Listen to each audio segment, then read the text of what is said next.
This call is now being recorded.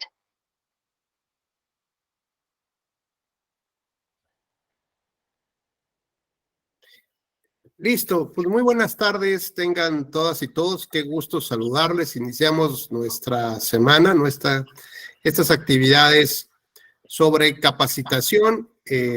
Agradezco nuevamente a la Escuela Judicial, a todo su equipo que hace posible que podamos tener esta conversación.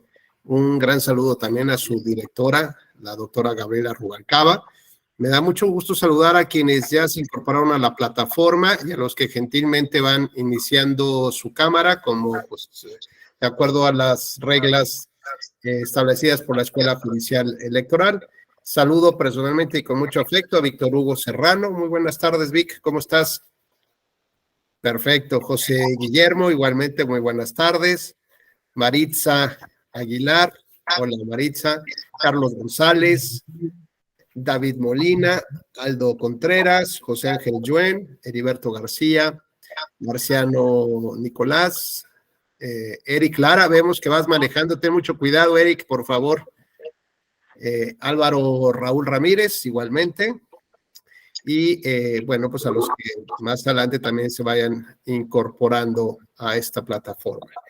La charla de este día, bueno, viene a ser complementaria con la de la semana anterior sobre las acciones de inconstitucionalidad que resuelve la Suprema Corte de Justicia de la Nación. La verdad es que a mí me encantó la clase pasada, no sé a ustedes, pero se puso sabroso el debate, muy buenas reflexiones por parte de ustedes. Ojalá que podamos conservar esa dinámica y tratar de pasar un momento agradable estas 2 horas y sobre todo, pues, a partir de las reflexiones que podemos generar entre todos nosotros. Bueno, pues, retomando un poco las ideas de la clase anterior, platicamos sobre este medio de control constitucional, hablamos sobre esta visión un poco compleja que tenía nuestra Suprema Corte de Justicia de la Nación al señalar que solamente ella podía llevar a cabo este análisis de la constitucionalidad y sobre todo la implicación que llevaba el que se pudiera declarar la nulidad de una elección. Perdón, estoy pensando, José Ángel, no sé si es tan gentil de apagar tu micrófono, por favor, ¿tienes ahí uno prendido? Gracias. Entonces decía yo que sobre la implicación de declarar la inconstitucionalidad de una norma, ahí abrimos un debate bien interesante con Víctor sobre el tema de la relatividad de los efectos de las declaraciones de inconstitucionalidad, ¿no? De la fórmula Otero, y llegamos a una conclusión bien interesante, ¿no? La verdad es que no encontramos mucho material en este momento, sino que debemos de generar una nueva visión, un nuevo análisis en torno a cómo opera hoy el sistema, digamos, este sistema de amparo o este sistema de control constitucional, pero ahora con un enfoque desde los derechos humanos, ¿no? Entonces, para ver cómo podríamos actualizar esta fórmula bajo este enfoque como tal. A lo mejor llegamos a conclusiones inesperadas, ¿no? Tal vez pensando que siempre esta fórmula iba dirigida a ese destino y la verdad que las fuimos transformando durante tantos años. Pero bueno, esto tendrá que ver a partir de un análisis y una reflexión profunda que hagamos a este tema. También comentamos que en esta visión el Tribunal Supremo, nuestra Corte, entró en un conflicto bien interesante con el Tribunal Electoral del Poder Judicial de la Federación, que desde 1996 se incorpora al Poder Judicial Federal y digamos que los efectos o los alcances de sus sentencias o el análisis de sus sentencias respecto de cierto tipo de casos podía llegar a algunas consideraciones como la inaplicación de un precepto por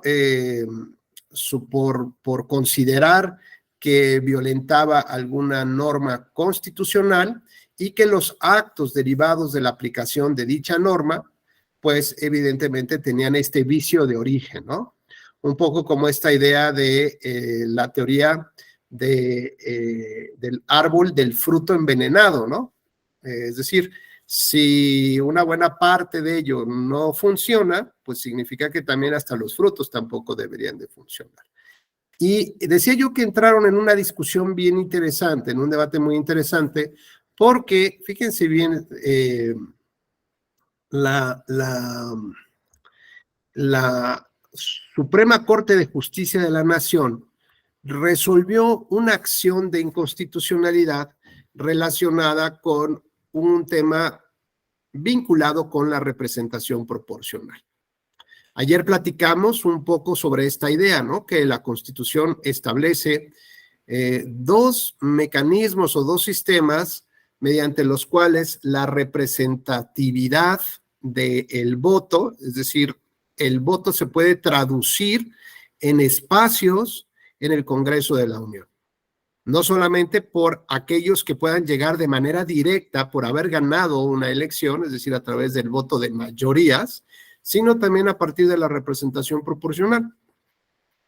Y este esquema lo que implica, pues, es sacar normalmente como una regla de tres, ¿no? Entra en juego una regla de tres en el sentido de decir cuántos son de los 500 diputados que integran el Congreso, de los cuales 300 son de mayoría relativa, que ya están en teoría integrados porque ya se determinó quiénes ganaron las votaciones en las casillas, y ahora resultaría que nos falta todavía acomodar a 200 personas ahí. Y estas 200 o estos 200 espacios se realiza a través de 5 listas, es decir, de 5 divisiones en las que se encuentra el país, que le denominamos circunscripciones, ¿no? Es decir, 5 regiones del país, y de acuerdo a las listas o los nombres que proponen los partidos políticos en estas listas, que son cerradas, esto significa que no podemos votar por otras personas que no sean exactamente los que están en dichas listas, y que además el voto de la mayoría, es decir, el voto de mayoría relativa, el que emitimos en la boleta, ordinariamente se desdobla, digamos, de alguna manera, por llamarlo así, y favorece a cierto partido político. Es decir, si yo voto por el partido A, pues además de que voto por ese candidato del partido A, el voto para poder complementar los 200 espacios que nos faltan en la Cámara de Diputados, bueno, se desdobla y beneficia a ese partido político. Luego, entonces, decíamos que el sistema que a nivel constitucional se establece para esa integración de la Cámara de Diputados nos habla del sistema de mayoría relativa y de representación proporcional. Es decir, hay un predominante, o sea, un mayor número de los diputados de mayoría relativa que los de RP, o representación proporcional, como les decimos, RP.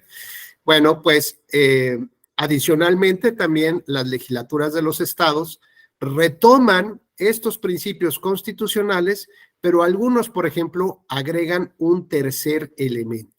Y ese tercer elemento lo podemos denominar como premio por haber llegado a un umbral mínimo, es decir, premio por haber llegado a obtener un porcentaje de la votación.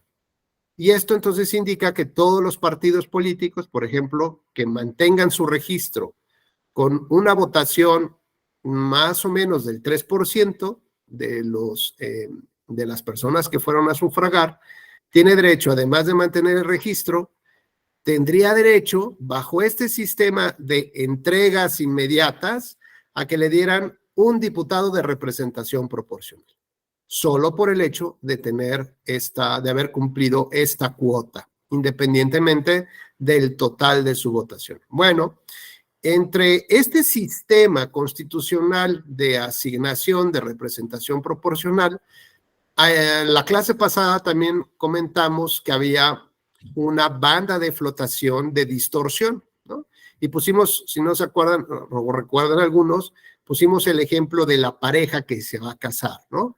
Y que cada uno de ellos aporta el 50% del costo de la boda o de la fiesta, y eso significa que cada uno de ellos tiene derecho a llevar al 50% de los invitados, en esa lógica. Pero decíamos que por alguna razón muy extraña, el voto de las novias vale más, ¿no?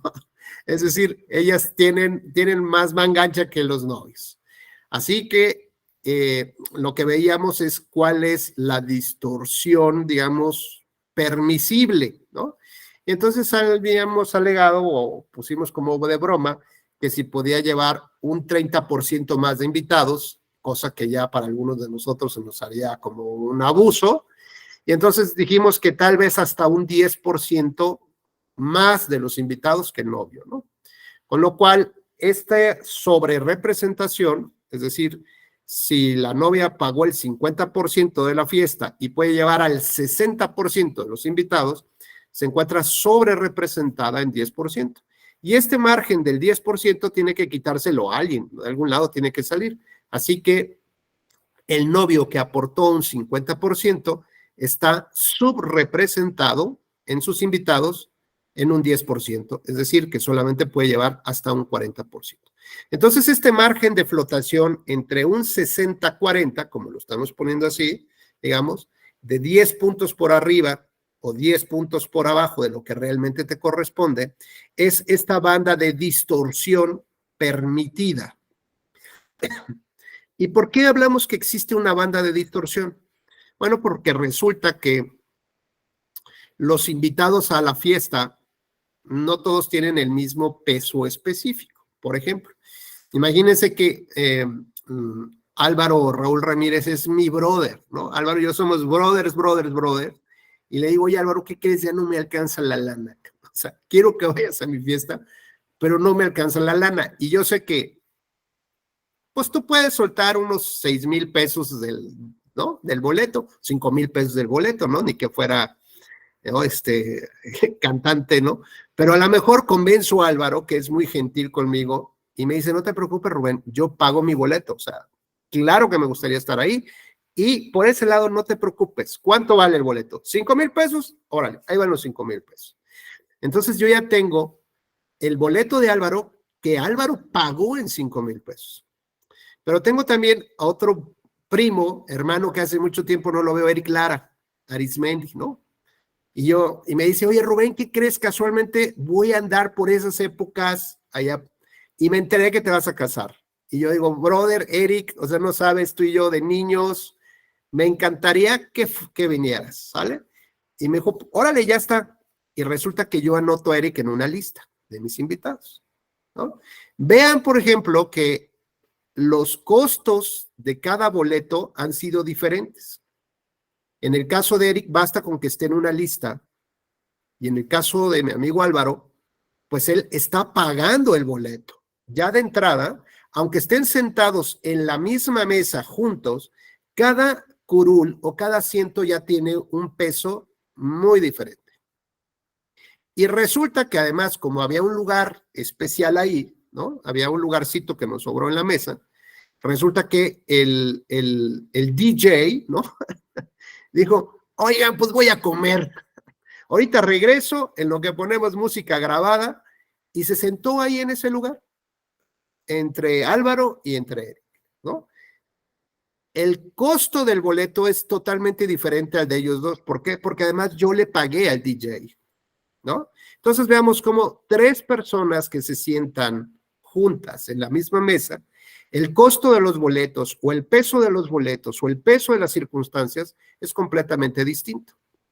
Así que yo no podría ponerlo en una fórmula matemática que el asiento de cada uno vale lo de 3, ¿no? O sea, si junto 3, los divido entre 3 y me toca 1. Y no le puedo asignar el valor de 1 a cada asiento porque ya expliqué, cada asiento tiene un peso y una naturaleza muy diferente. ¿Estamos? Entonces, matemáticamente no puede tener el mismo peso. Luego, entonces, lo que yo genero es una banda de distorsión porque entiendo que el voto de mayoría no es lo mismo a estar en una lista de representación proporcional. Y resulta que el costo del boleto de Álvaro, ¿no? Que costó 5,000 pesos, resulta que a Maritza, ¿no? Porque iba a haber un grupo musical buenísimo, iba a venir hasta Luis Miguel a cantar a la boda, y Maritza ni se lleva conmigo, ¿no? Pero simplemente por querer ver a Luis Miguel me dijo, Rubén, yo pago el doble del boleto. Entonces, tomando el precio de Álvaro, pues le dije, pues pagas el doble, y son 10,000 pesos. Y Maritza terminó pagando 10,000 pesos por ir a ver a Luis Miguel en mi boda, o en esa boda, pues. Con lo cual, ya vamos entendiendo que ahora le estamos asignando otro peso específico a otro tipo de curul. Entonces veamos que tenemos asientos, y lo voy a poner así como el de Álvaro, y ese le costó hacer campaña a Álvaro. Le invirtió dinero, y además por ejemplo, tuvo 4,000 votos para que Álvaro se sentara ahí, ¿correcto? Pero resulta que Aldo Contreras, que también me dijo, Rubén, yo pago el boleto, pues resulta que Álvaro tuvo sí que hacer campaña, pero ganó con 100 votos de diferencia. Y en un distrito muchísimo más grande que el de Álvaro. Caray, entonces, incluso entre Aldo y Álvaro, aunque los dos pagaron sus boletos, tienen un costo diferenciado por las circunstancias del distrito, por el número de votantes, por la diferencia de votos, porque a lo mejor uno entró en coalición por otro partido, ¿no? Y Álvaro entró directamente porque fue mi candidato. A lo que quiero llevarlos es que cada una de las personas que se sienta en uno de estos curules en el Congreso obedece a circunstancias y naturalezas distintas. Por lo tanto, cada una de esas circunstancias tiene que tener un peso diferenciado. Así que por distrito, por tamaño del distrito, por tamaño de población, por el número de votos, son elementos que no son compatibles entre los de Álvaro y Aldo, por ejemplo. Tampoco podrían ser compatibles con haber estado solamente en una lista, como el caso de Eric, ¿no? Eric no gastó nada, no intervino nada, simplemente tuvo la fortuna de estar en esa lista, como un diputado de representación proporcional que no hace campaña, que no requiere el voto, que no, simplemente está cruzado de brazos hasta que la suma de todos los votos le pueda llegar a beneficiar a él. Y entonces tiene evidentemente un peso específico también diferente. Y si resulta que además Víctor está en el lugar 1 de la lista de representación proporcional, y resulta que si estamos, por ejemplo, en Nuevo León, ¿no? En el Congreso de Nuevo León, resulta que la ley de allá permite que por haber llegado el partido político al 3% de la votación, en automático le va a dar un diputado. Y si tuvo el 6%, le va a regalar 2 diputados, como paquete amigo, viene con todo y cajita, en la cajita feliz, viene el muñequito, te va a regalar otro más, ¿no? Hay un 2 por 1 casi. Veamos entonces que el Congreso de Nuevo León tiene pesos específicos diferenciados al de Hidalgo, Tlaxcala, Veracruz, Puebla, con lo cual entendemos que la manera como el Congreso de la Unión o los congresos locales regulan el sistema de representación proporcional, pues es muy diverso y atiende, digamos, a ese ejercicio de soberanía estatal de lo que ellos consideran que es lo mejor para su estado. Y yo pongo también el caso de Nuevo León como ejemplo, porque resulta que ahí no hay una lista previa, ¿no?, de inscritos para ser diputados de representación proporcional, sino que ahí el que llega a ser diputado de RP David, por ejemplo, es el mejor perdedor del partido. ¿Esto qué significa? Que si Álvaro fue el ganador del partido y entre Carlos, Marciano, Maritza, Heriberto y Aldo y Rubén fuimos los perdedores, ¿no? O sea, perdimos, pero entre nosotros, ¿quién fue el que mejor resultado obtuvo? Y van a decir, no, fue Heriberto. La verdad es, ganó tantos votos o tanto porcentaje de votos en comparación de Maritza. Bueno, pues entonces el primer lugar de la lista de representación se va a integrar con mi mejor perdedor, que es Heriberto. Después mi segundo mejor perdedor, que es Maritza, el tercero Carlos, el cuarto Marciano y el quinto Aldo. Bueno, pues esos tienen también un peso diferenciado. Lo que quiero llevarlos a entender es que en una fórmula matemática donde queremos tener pureza, es decir, los 30 asientos en la boda costaron 30 asientos entre 3, ¿no? Costaron 10 cada uno. Y la verdad es que ya vimos que no. ¿Por qué no? Porque Álvaro pagó por el suyo. Eric no pagó nada. Maritza pagó el doble. Pero en la fórmula matemática, si yo quisiera pureza, ¿no? Pues ya me di cuenta que no puedo ser puro.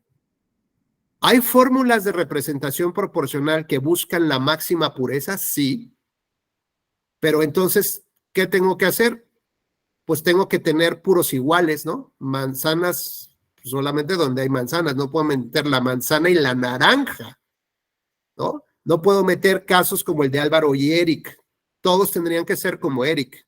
Nadie tendría que pagar nada más que estar en una lista como el caso de Eric. Entonces ya podemos decir que más o menos son iguales todos los casos Eric, y entonces ahora sí lo puedo dividir cuánto nos costó o cuánto costaría un lugar en esa mesa, siendo que todos son el mismo caso de Eric, o que todos son los mismos casos que Álvaro y Raúl, perdón, que Álvaro.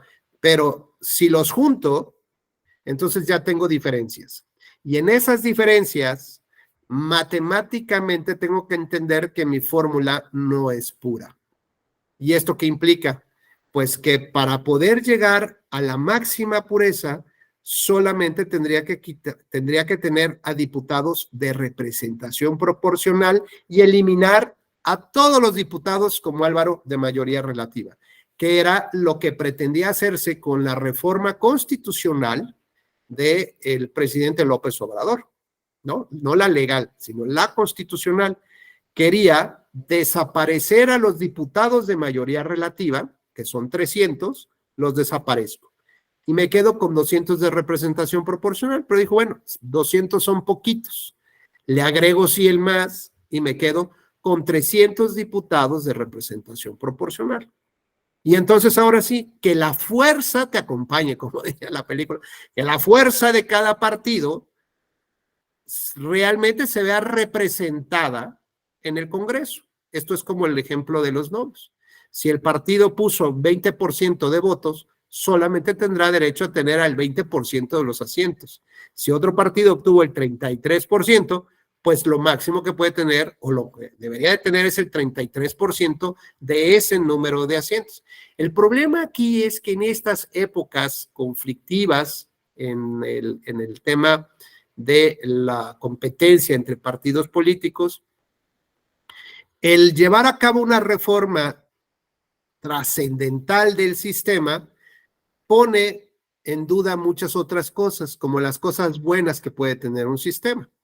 El asunto aquí es que mientras solamente manejas, digamos, son los pros y contras, mientras solamente manejas representación proporcional, resulta que tus pequeñas fortalezas individuales, coges una goma y las borras. Es decir, en el distrito donde Álvaro tradicionalmente ganaba, pues ahora resulta que le voy a quitar esos límites, ¿no? Es como si, yo me imagino que ustedes también ven puras como ventanitas, ¿no? Se ven como ventanitas ahorita en la clase. Bueno, imagínense que quitemos los límites de cada uno de nosotros y se pierden aquí en el juego. Entonces, lo que estaba concentrado de poder en ese pequeño marco, en ese cuadro que tiene donde vemos a nuestro amigo Álvaro, ahí tenía su fuerza electoral tradicional, bien trabajada, pero en el momento que le quitamos los límites, su fuerza electoral se va a dispersar, se atomiza, en comparación con una gran pantalla que es un gran país, ¿no? Y entonces la fuerza real del partido político es la que se va a traducir en escaños en el Congreso. Pero las pequeñas fortalezas que te garantizaban que por lo menos si seguías manteniendo la cercanía con tus electores, con tu gente, tal, pues eso te asignaba, te aseguraba tener un espacio, un pequeño lugar dentro de esos 500 diputados. Entonces veamos que tiene sus pros y sus contras, ¿no? Pero como tenemos este sistema mixto de integración de congresos, donde se respeta la mayoría relativa y la representación proporcional, y a veces se incorpora este sistema de premios por haber llegado a la meta, digamos, que es el umbral mínimo, tenemos que establecer esta banda de distorsión, es decir, qué es lo permitible, lo tolerable, donde la novia puede llevar más invitados. Y la Constitución nos determina que puede ser de lo que tú aportas más 8 puntos y de lo que yo aporto menos 8 puntos. Es decir, los límites a la sobrerepresentación y a la subrepresentación están marcados con 8 puntos. Lo cual, si yo tengo 10% de votación, de 500 diputados, lo máximo que me tocarían, ¿cuánto es, mi querido Álvaro? ¿De cuántos? Perdón, buena tarde, doctor y compañeros. De 500 diputados que integran todo la Cámara de Diputados, si yo tengo el 10% de votos, ¿cuántos diputados máximos podría yo llegar a tener? En una representación pura. ¿En representación pura? Si yo tengo 10, uy. El 10% de 500. Por los 50, ¿no? 50, exactamente. En una representación pura yo debería de tener 50 diputados. Pero como no estoy en ese sistema, sino tengo una banda de flotación, de distorsión, puedo tener 10 puntos más 8, o sea, hasta más 8. Entonces, ahora sí, ¿cuánto sería hasta el 18% de 500? Como 90, prox. 92. ¿Cuánto?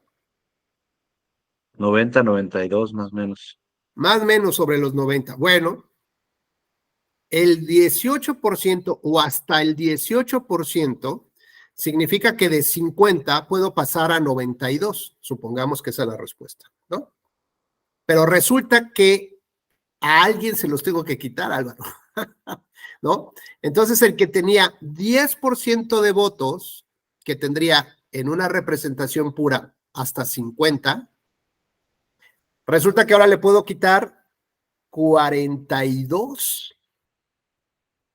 ¿Con cuánto se queda?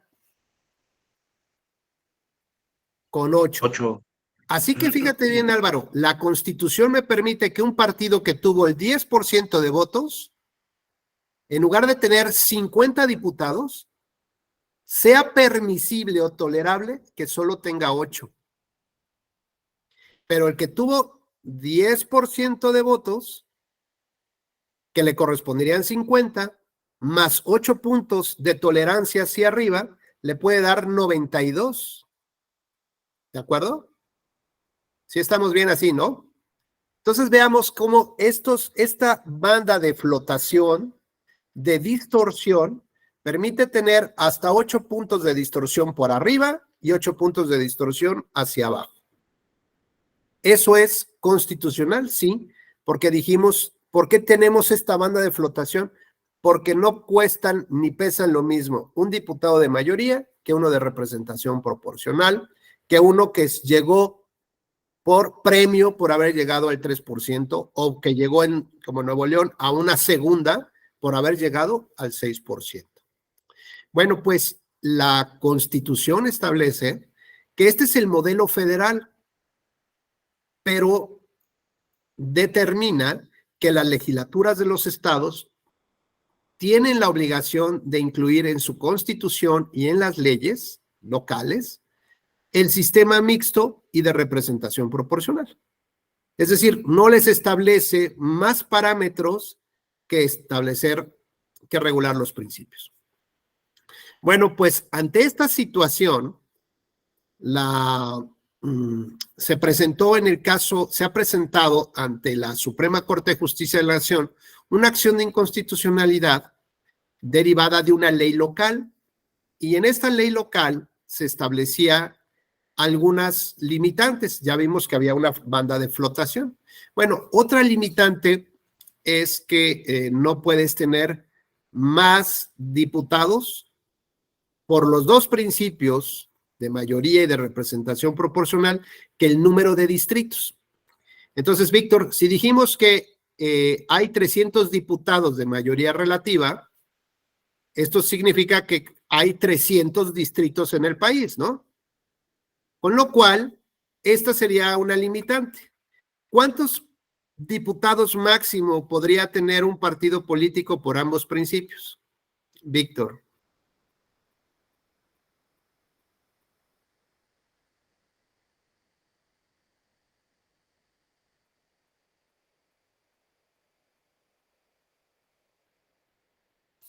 ¿Sí me escuchaste, Víctor? ¿Sí?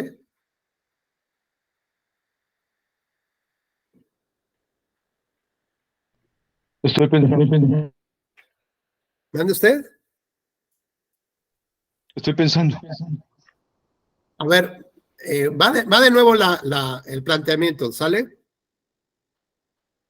La Corte dijo que no puedes tener más diputados, ¿no? De mayoría relativa y de representación proporcional que el número de distritos que conforma el territorio. Si a nivel nacional hay 300 diputados de mayoría relativa, significa que hay 300 distritos.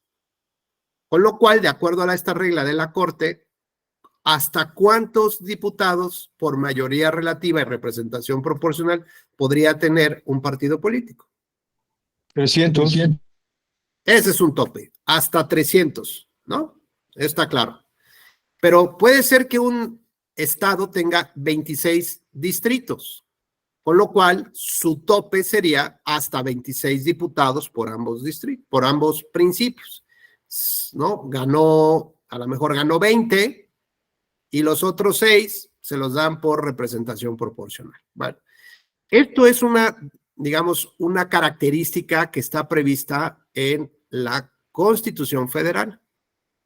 El asunto que para las legislaciones locales, nuestra Constitución no estableció parámetros de regularidad de ambos principios, ni determina a qué se refiere la mayoría relativa, ni qué tipo de fórmula debe de aplicar en la representación proporcional. Lo que significa, Álvaro, que puede un estado tener una fórmula de proporcionalidad pura, ¿no? O de lo más cercano a lo puro, o a lo mejor en lugar de tener un 8% de distorsión, tiene un 6%, un 3%, un 4%, ¿no? Parecería que el límite máximo sería el 8%, sin embargo, tampoco es algo que la Constitución dijera, el tope siempre máximo debe de ser 8 puntos para arriba y 8 para abajo, sino que más bien ha sido como una especie de criterio donde ha dicho la Corte, es razonable los 8 puntos. Oye, ¿y 8.5? Nadie lo ha cuestionado, ¿no? 8.3 tampoco nadie lo ha cuestionado.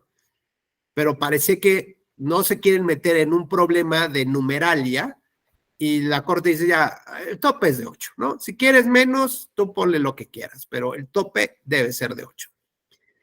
Es decir, nuevamente lo insisto, la Constitución no establece parámetros de regularidad de estos principios. Con lo cual, por ejemplo, vemos a Nuevo León que tiene 2 entregas de RP si es que llegas hasta el 6%. Hay otros que no tienen, hay otros que en lugar de tener el 3%, piden que tengas el 5% de la votación y suben, ¿no? El costo de cada diputado. Bueno, pues resulta que en la aplicación de las reglas del estado de Quintana Roo, se impugna el acto concreto de asignación de diputados de representación proporcional. Y el Tribunal Electoral dijo que, que como la Constitución no establecía estas directrices, les dejaba un gran camino abierto, ¿no? A los congresos locales para determinar, pues, en el ejercicio de su soberanía, cuáles eran esas reglas o esos topes máximos, ¿no? Entonces, por ejemplo, si vamos a pensar, si había 20 distritos en Quintana Roo, pues resulta, como dice Víctor, el máximo de diputados por ambos principios debe ser 20. Bueno, pues no establecía eso la ley ni la Constitución. Y entonces podría ser que en lugar de tener máximo 20, un partido, por ejemplo el PRI, en esa época dominante, tuviera 25 diputados. Oye, pero pues no sé, algo pasó en la fórmula, ganó los 20 distritos y todavía entró en la representación proporcional y le tocaron 5 más, tuvo 25. Oye, pero es que a nivel federal no puedes tener más diputados que el número de distritos. Pues sí, pero aquí no se establece esto y el tribunal consideró que imponer una determinación no prevista así en la Constitución, pues no era correcta. Así que dijo que no había ese tope y que cada estado podía determinar su propio tope. Bueno, pues de aquí salió un criterio que se hizo jurisprudencia por parte del tribunal y resulta que mi querido maestro, en paz descanse, presidente del tribunal en aquella época, don José Luis de la Pesa Muñoz Cano, ¿no? Digamos que en esta actividad garante que tenía el tribunal, pues advierte que la Corte tiene este criterio y que el tribunal tiene el otro criterio, ¿no? Entonces le dice a la Corte, oye, fíjate que creo que hay una contradicción de criterios. Y me parece que el criterio adecuado debe ser el mío, ¿no? Porque si no hay una regulación constitucional que obligue a los congresos, pues tienen plena libertad de actuación. Y resulta entonces que la Corte, vamos a ver si encontramos acá.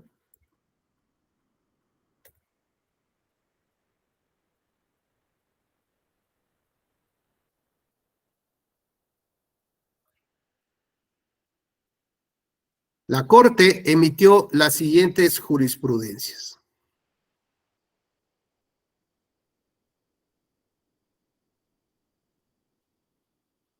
Álvaro, ¿serías tan gentil de leer la primera? Por supuesto, doctor. En primera, Tribunal Electoral del Poder Judicial de la Federación carece de competencia para pronunciarse sobre inconstitucionalidad de leyes. Tesis 23-2002. En este criterio, la Suprema Corte de Justicia sostuvo que la facultad para resolver sobre la contradicción de normas electorales y la Constitución estaba claramente limitada por mandato constitucional al Pleno de la propia Corte. En tal virtud, el Tribunal Electoral solo podía manifestarse respecto de algún acto o resolución o sobre la interpretación de un precepto constitucional, siempre que ésta no fuera para verificar la conformidad de una ley electoral con la ley suprema, ya que de lo contrario estaría ejerciendo esta facultad que constitucionalmente no le corresponde. Es decir, la Corte ya de entrada le dijo que no tenía posibilidad de estudiar la constitucionalidad y en su caso, de normas, perdón, y en su caso, inaplicarlas por ser contrarias a la propia Constitución. Vamos con el segundo, con la segunda tesis, por favor, Álvaro.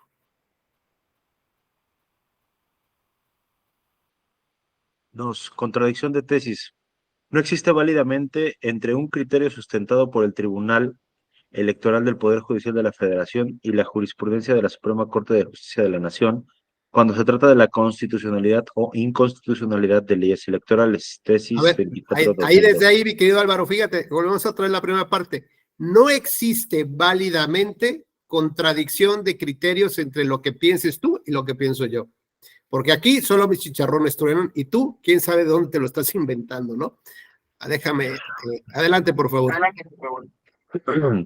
En esta jurisprudencia se estableció que constituía un requisito de procedencia de la contradicción de tesis que los criterios discrepantes derivaran de resoluciones emitidas por órganos jurisdiccionales que contaran con facultades para pronunciarse sobre el punto a debate, por lo que si el Tribunal Electoral se pronunciaba sobre la interpretación de un precepto de la Constitución, originada de un análisis de la inconstitucionalidad de una norma general en materia electoral, que estaba fuera de su competencia, en sentido diverso al sustentado por la propia Suprema Corte, resultaba evidente que no podía existir válidamente contradicción de tesis entre lo sostenido por dichos tribunales, habida cuenta que el órgano reformador de la Constitución le había conferido la facultad exclusiva al tribunal para conocer sobre la inconstitucionalidad de normas generales en esta materia, puesto que sostener lo contrario del sistema implantado para resolver la No, discrepancia perdón, de criterios. yo me moví, puesto que sostener lo contrario, dice, en lugar de crear certeza, Sí, de certeza y seguridad jurídica, que era la finalidad del sistema implantado para resolver la discrepancia de criterios de órganos jurisdiccionales terminales del Poder Judicial de la Federación, se fomentaría la inseguridad al dar a entender implícitamente que procedía aquella contradicción entre tribunales que constitucionalmente actuaban en diversos ámbitos de competencia. ahí va, la tercera, por favor. Leyes electorales. La única vía para impugnarlas es la acción de inconstitucionalidad. Tesis 25-2002. En esta jurisprudencia se manifestó que la única vía para plantear la no conformidad de las leyes en materia electoral con la Constitución era la acción de inconstitucionalidad y que la única autoridad competente para conocer y resolver esta era la Suprema Corte, por lo que el tribunal no podía en ningún caso pronunciarse acerca de la constitucionalidad de leyes electorales, no por ser impugnables ante él con el motivo de los actos y resoluciones en los que se hubieran aplicado, porque por un lado, en atención a su naturaleza, en cuanto a que están destinadas a regir un proceso electoral, es imprescindible partir de su firmeza, ya que de otra forma se vulneraría el equilibrio del proceso electoral, pues no sería lógico que, conforme a un sistema de contienda electoral entre partidos políticos, se cuestionara la constitucionalidad de una norma relativa a ese proceso, con motivo de actos y resoluciones producidos en él, y por el otro, que estaba fuera de las facultades del Tribunal Electoral cotejar la norma electoral frente a la Constitución, aún a pretexto de determinar su posible inaplicación. El cuarto, por favor. Le sube tantito, por favor. Gracias. Tribunal Electoral del Poder Judicial de la Federación. Si resuelve respecto de la inconstitucionalidad de una norma electoral o se aparta de un criterio jurisprudencial sustentado por la Suprema Corte de Justicia de la Nación respecto a la interpretación de un precepto constitucional, infringe en el primer caso el artículo 105, fracción segunda de la Constitución Federal, y en el segundo el artículo 235 de la Ley Orgánica del Poder Judicial de la Federación. En este criterio se señaló que el Tribunal Electoral no estaba facultado para hacer consideraciones ni pronunciarse sobre la constitucionalidad de una norma general electoral, por ser una atribución exclusiva de la Suprema Corte, por lo que si dicho Tribunal Electoral, al resolver sobre un asunto sometido a su consideración, abordaba cuestiones relativas a la constitucionalidad de una norma general, así fuera con la única finalidad de determinar su posible inaplicación o establecer la interpretación de un precepto constitucional distinto a lo contenida en una jurisprudencia sustentada por la propia Corte, en la que ya se hubiera determinado el sentido y alcance respectivos, resultaba evidente que incurría en el primer caso en inobservancia al artículo 105, fracción segunda constitucional, y en el segundo infringía el artículo 235 de la Ley Orgánica del Poder Judicial de la Federación, y en consecuencia su actuación afectaba la seguridad jurídica que se buscaba salvaguardar. Entonces, la tesis que se hubiera sustentado por el tribunal o que llegaran a sustentarse sobre inconstitucionalidad de leyes electorales no constituían jurisprudencia. Bueno, Esta fue la situación ya durante más de 5 años. Ya con eso, sí, nada más para que viéramos, o sea, 4 tesis tuvieron que salir de la Suprema Corte de Justicia de la Nación, como para que dejara muy, muy claro que el único órgano que podía tener el control de la constitucionalidad de las normas era la Suprema Corte de Justicia de la Nación. Y se acuerdan que platicamos que el propio mandato constitucional ordenó establecer un sistema integral de medios de impugnación para que ninguna ley y ningún acto o resolución en materia electoral quedaran sujetos a ese control de la constitucionalidad. ¿Qué es lo que hizo la Corte en este punto? Pues abrir un hueco enorme durante varios años generó pues violación del principio o del derecho humano de acceso a la justicia, provocó la violación de esa disposición constitucional que ordenaba tener ese sistema integral, ¿no? Completo, donde todo quedara siempre sujeto a ese análisis de la constitucionalidad. Y eso tenemos tesis que datan del 2001 y 2002. Llegamos al 2006, si mal no recuerdo. 2006 fue la elección de Fox, ¿sí, verdad? A ver, dice Marciano, ¿qué pasó? La de Fox fue en el 2000, ¿no? La de fue en Ignacio? el 2000, 2000. maestro. Vicente Fox fue en el 2000. Fue en el 2000. Calderón Sí, y Obrador 2006 fue ya en es Felipe 2006. Calderón. La reforma viene en el 2007, donde ya le dan atribuciones al tribunal para que ahora sí inaplique y se pronuncie. Es correcto. Entonces, al 2006, lo que quiero decirles es que del 2001 al 2006 se provocó este gran vacío. Fíjense cuántos años tuvieron que pasar justamente para que viniera, primero, por un lado, un asunto que tuvo que resolver la Corte Interamericana de Derechos Humanos en el tema de Castañeda Goodman, porque justo en esas elecciones del 2006, donde le negaron el registro como candidato independiente o candidato no postulado por un partido político, por un lado, el dueño de la marca del doctor Símil acudió a los medios de impugnaciones electorales, pero evidentemente el tribunal no pudo resolverle nada favorablemente derivado de estas jurisprudencias. Incluso había una que amenazaba, cuidado si tú se te ocurre, ¿no? Ir en contra todavía de lo que te estoy diciendo, porque puedes llegar hasta responsabilidades. Entonces el tribunal dijo, no, maestro, pues yo ni me meto con la Corte y yo no puedo hacer nada. Y el otro caso, Castañeda Goodman, sabiendo este tipo de resoluciones, se va a las vías del amparo, y en el amparo, evidentemente que desde la propia procedencia se establece la imposibilidad de conocer de los asuntos electorales, llega hasta el Tribunal Internacional, hasta nuestra Corte Interamericana, y ella se pronuncia no por si era necesario tener candidaturas independientes, porque ese es un tema que solamente le correspondía a la soberanía mexicana decidirlo, sino lo que está advirtiendo es una violación al acceso a la justicia.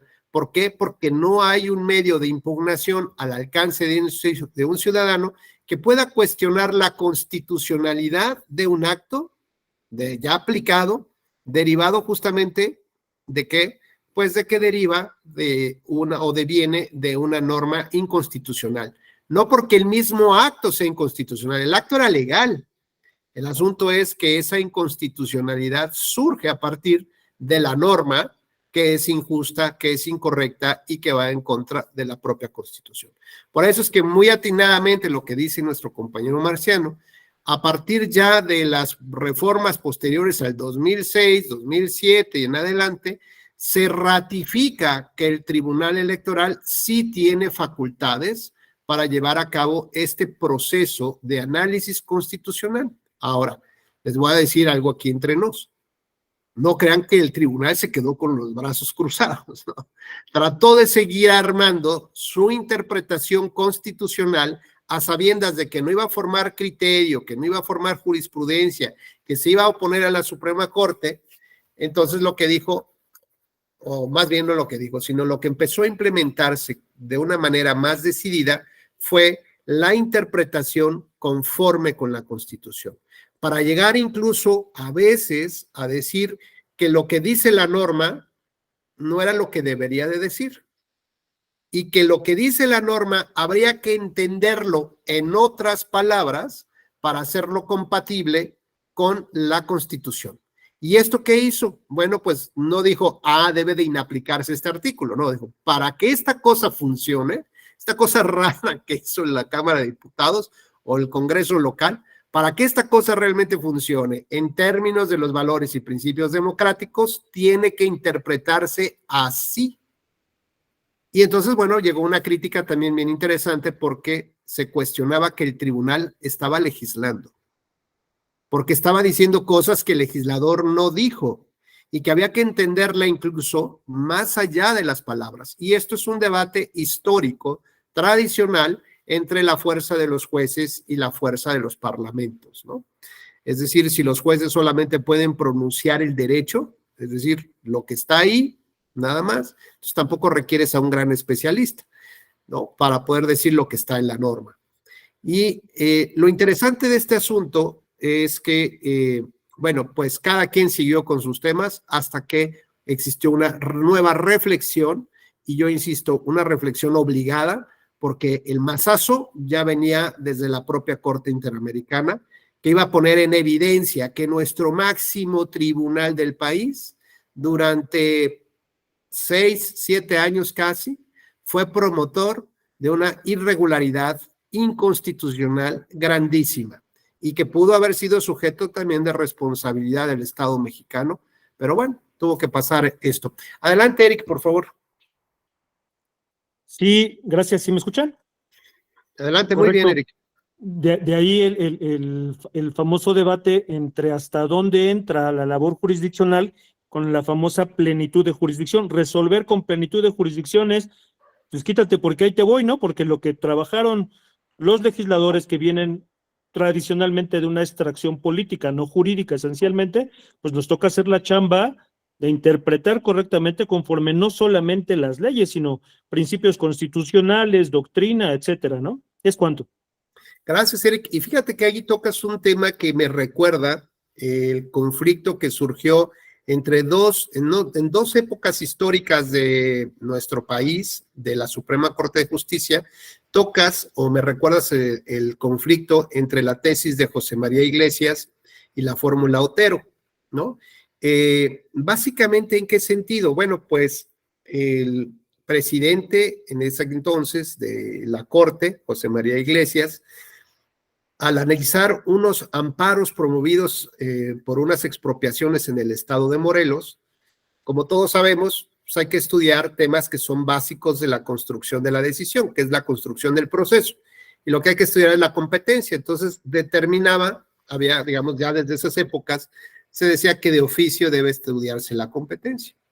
Y entonces a él se le ocurrió que había que estudiar la competencia, pero desde el origen.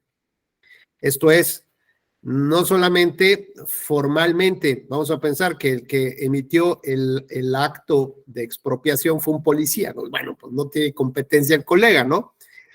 Pero si fue el gobernador, en términos generales sí tiene competencia, pero habría que ver de dónde le derivó esa competencia.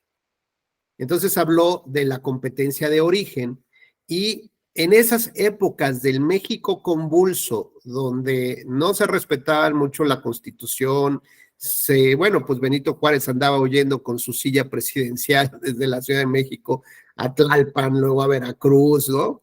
Y donde todo el mundo quería sentarse en la silla para ver qué se sentía estar en una silla presidencial, y que todo el mundo andaba a salto de mata. Bueno, pues imagínense que no había como esta gran institucionalidad o respeto por las instituciones. Entonces, el tema de las elecciones, pues evidentemente lo dominaba pues el ejército, ¿no? Quien tenía la fuerza física, la fuerza pública.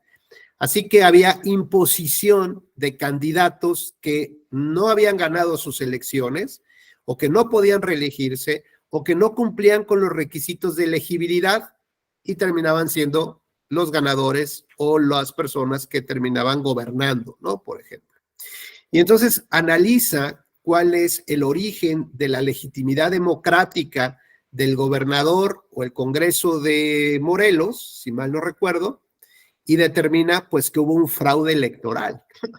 Y por lo tanto, esa persona investida con autoridad pues jamás debió haber sido el gobernador. Por lo tanto, no tenía competencia en su origen para asumir una fuerza de Estado.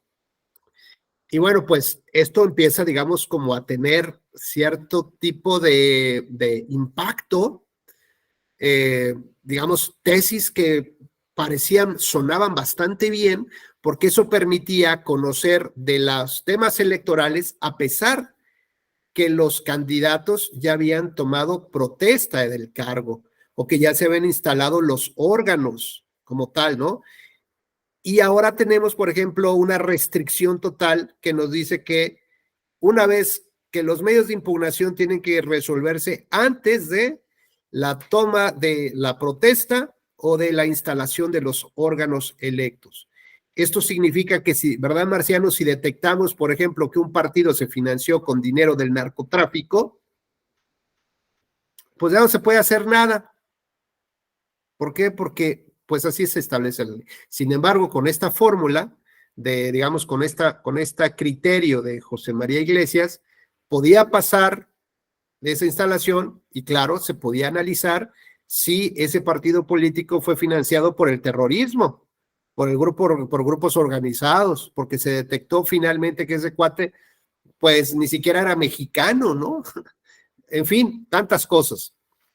Y evidentemente en ese México convulso, donde se robaban y quemaban las actas y andaban a salto ¿no? de mata y de pistola, robándose las urnas, rellenando urnas, pues ya verán que la regularidad de los procesos electorales lo era lo más adecuado. Yo recuerdo que les digo como anécdota, que todavía escuché en 1994 que empecé yo en estas gestiones electorales, como un representante de un partido se refería de broma, digo, no sé si era cierto o no, con otro ahí en la mesa y le decía, no, pues ya sabes que nosotros llegamos y les decimos, si ya no quieres que esté el PRI, táchalos en la boleta, ¿no? Bueno, pues yo no sé si era broma o no era broma en realidad, pero pues por lo menos a lo mejor en una época sí fue cierto y ahora nada más era parte de las anécdotas de lo que ha pasado. Lástima que no tuvieron ustedes oportunidad de asistir a una exposición que llevó a cabo el Tribunal Electoral hace un par de años. Todavía yo estaba como visitador general, así que habrá sido por el 16, 17, no me acuerdo si era coordinador de asesores o visitador general, pero por el año de 2016 o 2017, sobre un museo del fraude electoral, ¿no?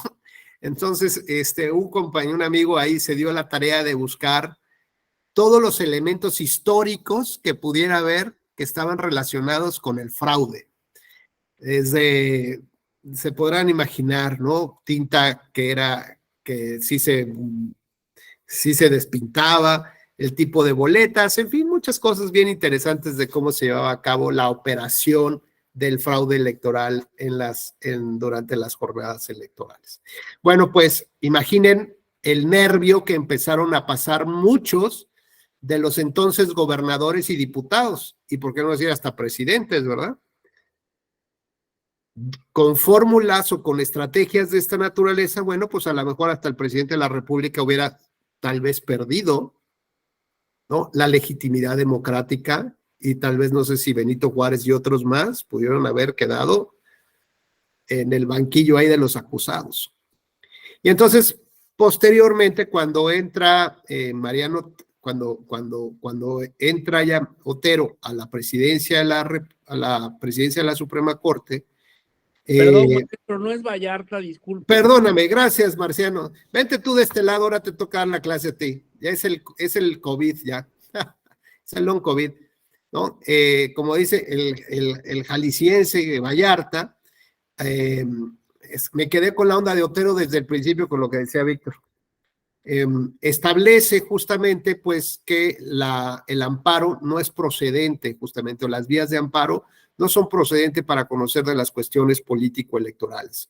Con lo cual, bueno, pues se genera toda una tradición, ¿no? No solamente histórica, sino del conocimiento del derecho o aplicación del derecho que termina pues prácticamente hasta nuestros días, ¿no? En el sentido de que no pueden someterse a conocimiento de este tipo de materias, a no ser que sea vía la acción de inconstitucionalidad. Adelante, Víctor, por favor. Gracias, doctor. Buenas tardes, compañeras, compañeros, compañeros. Rápido, me quedé con esta idea de la fuerza de los jueces versus la fuerza del Parlamento, algo que me saltó mucho con la sentencia que el Tribunal Electoral emite en el 2019, que es el JDC 252, por la cual finalmente se permite o se reconoce la inexistencia de mecanismos electorales que permitieran el voto activo de todas aquellas personas humanas en prisión preventiva.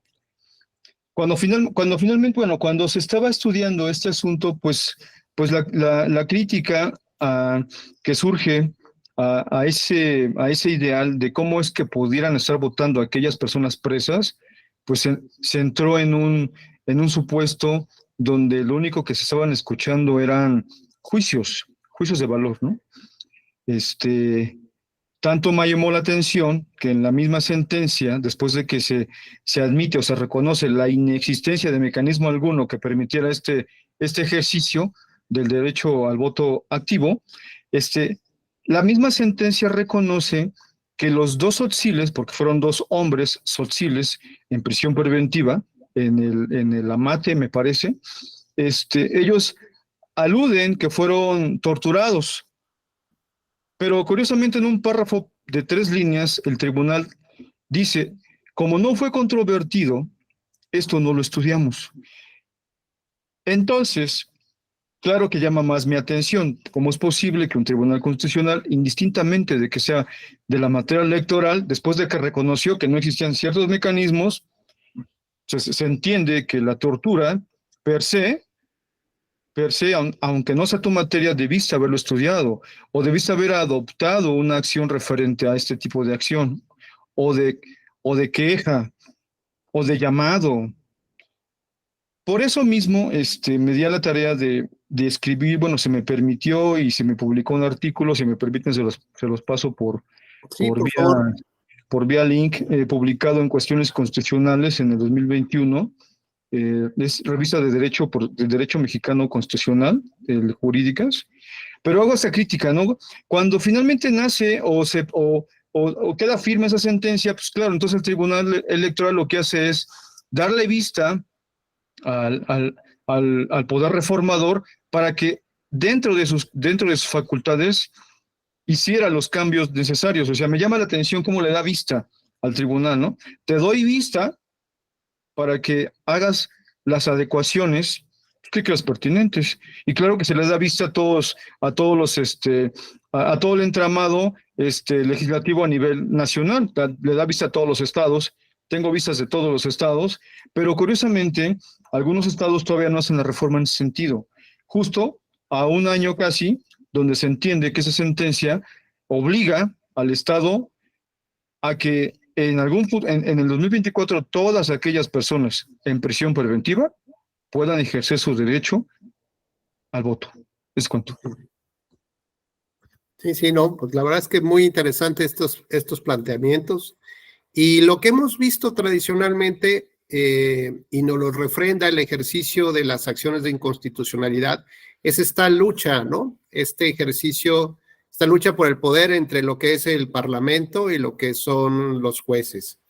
Y gracias, Víctor. Ahí ya tenemos la liga que nos comparte de su artículo. Y sobre todo, hoy lo vemos en un tema que a mí me preocupa mucho. Se llama el concepto de la legitimidad democrática. ¿A qué vamos con esto? Bueno, pues que los jueces hoy en día tienen que valorar de una manera más decidida este argumento que tradicionalmente no pesaba. Es decir, estaba muy claro, por ejemplo, que un Congreso tiene ciertas facultades y las ejerce. Ese poder, digamos, que ejerce el Congreso le deriva justamente de la elección de los candidatos. Y esa elección deriva del ejercicio de la soberanía ciudadana, ¿no? Me explico entonces en estos términos. El que un Congreso pueda regular o establecer ciertas normas implica que tiene ese poder. ese poder que fue transferido por los ciudadanos. Ahora, si ese poder transferido por los ciudadanos representa a una mayoría del Congreso, y lo vamos a poner en términos, por ejemplo, de las últimas elecciones presidenciales, donde se dice que Morena fue votado por, bueno, el presidente fue votado por 30 millones de personas, ¿no? O básicamente algo así se dice. Y que esta, digamos, más o menos se traduce en la votación en el Congreso. Esto es, hay una mayoría legislativa de Morena, o póngale cualquier otro nombre de partido político. El chiste es que hay una mayoría legitimada por el voto ciudadano que puede determinar los alcances a la creación de cierto conjunto de normas. Ahí está muy claro.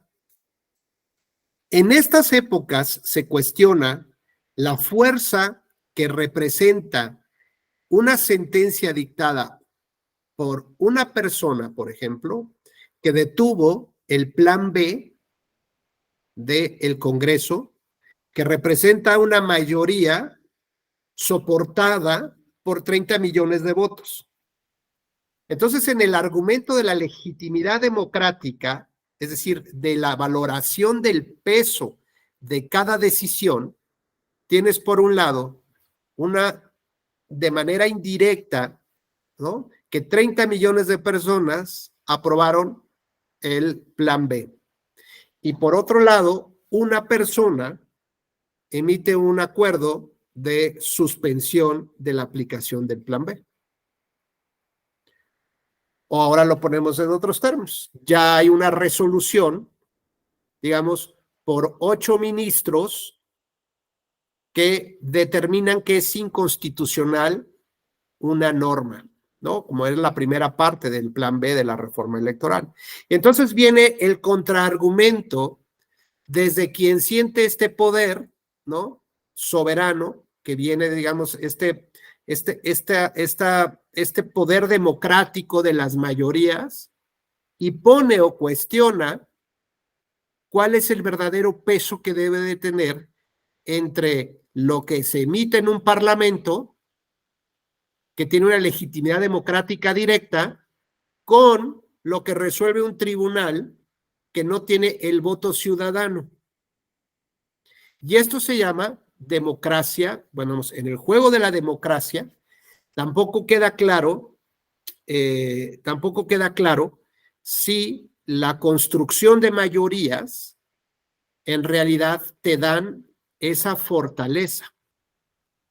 Voy a poner en otros términos con un ejemplo. Imaginemos que en el Congreso, ahora que regresemos a el periodo legislativo, y antes, es más, lo voy a poner en otros términos más grandes todavía.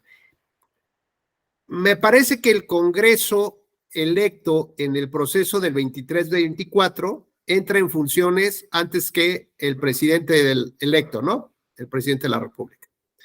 Bueno, ¿qué pasaría, por ejemplo, si el partido en el poder obtiene la mayoría absoluta en el Congreso de la Unión, como para reformar la Constitución?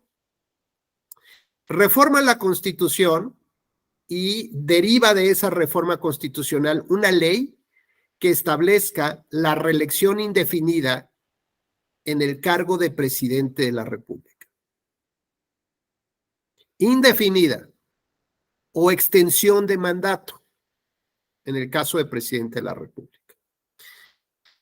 No sé si, no sé, van a decir, bueno, pero es que si ya hubo un candidato que resultó electo, pongamos que lo quitamos. Por alguna razón lo podemos quitar para hacerlo más emocionante. Se muere. Algo le pasó, se murió, punto.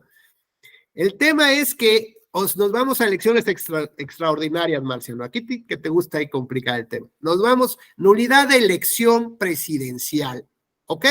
Sale y vale. Y en ese inter, les digo, viene esta reforma a tales y cuales artículos de la Constitución, pero sobre todo a los de la ley que permiten la reelección indefinida para el cargo de presidente de la República. podrían someterse a un análisis de inconstitucionalidad, ¿no? A través de una acción de inconstitucionalidad. Pero resulta que se modificó el parámetro de la Constitución de tal manera que entra en juego esta reforma legal. Así que esta reforma ya no es inconstitucional, ¿no? Porque lo permite ese parámetro de regularidad constitucional. ¿De acuerdo? Pero además, en el argumento de la legitimidad democrática, es decir, la fuerza que te da el voto para tomar decisiones por la población, lo sometemos de acuerdo a las nuevas reformas, sé que hoy no se puede, pero de acuerdo a las nuevas reformas, a consulta popular. Es decir, que esa ley todavía fue respaldada por el voto de 40 millones de personas en la calle que expresamente fueron a decir, sí quiero que haya una reelección indefinida en el cargo de presidente de la República, más allá de la fuerza que le estoy dando a mis diputados. Lo estoy refrendando yo con mi voto directamente esa ley en consulta popular. Es decir, hay un doble argumento o hay un argumento de doble reforzamiento del argumento justo de la democracia, perdón, de la legitimidad democrática. No solamente es la fuerza que le da el voto a un diputado, sino es la fuerza del ciudadano que ahora vota directamente. Y entonces, a ver, Eric, tienes una constitución aquí que fue redactada por sabe Dios quiénes y en qué época, ¿no? Que ya se murieron, que buscaban, quién sabe. Pero ahora tienes la voz de la gente, lo que te pide la gente. En el peso específico, ¿qué pesa más hoy para ti, Eric?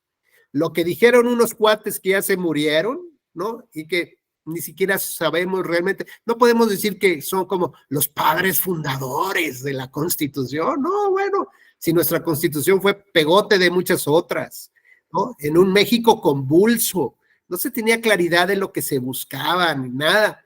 Y hoy tienes no solamente una mayoría en el Congreso, una mayoría absoluta en el Congreso, sino además tienes a la gente volcada en la calle, votando, por ejemplo, como sucedió en Inglaterra en el Brexit. En consulta popular fue vinculante la decisión para que Inglaterra se saliera de la Unión Europea. Digo, más allá que estuviera amañada y no, ¿verdad? Pero lo mismo puede ser una votación amañada. Pero en el asunto de la legitimidad democrática, cuando te someten finalmente a un tribunal y le dicen, a ver, tribunal, no me vengas con el argumento de que hoy tu Constitución pesa más que la voluntad mayoritaria del pueblo. Y ojo, no solamente es porque somos mayoría, ¿no? Ay, sí, soy mayoría, ya saco la reforma que quiero, no, porque saqué a la gente a la calle y la gente votó por esa enmienda. ¿Qué opinas ahí al respecto, Eric? Sí, doctor, pues gracias. Bueno, sí, ¿me escuchan? Sí. ¿Me escuchan? Sí. Sí, adelante. Correcto. Pues yo regreso a la base misma de el desarrollo democrático de cualquier nación.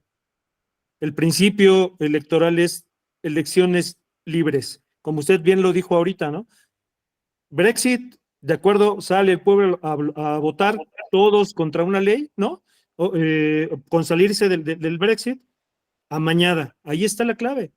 O sea, ese es el riesgo que corremos, que la mayoría, toda en conjunto, que constituimos todos los ciudadanos, cada quien tiene su corazoncito.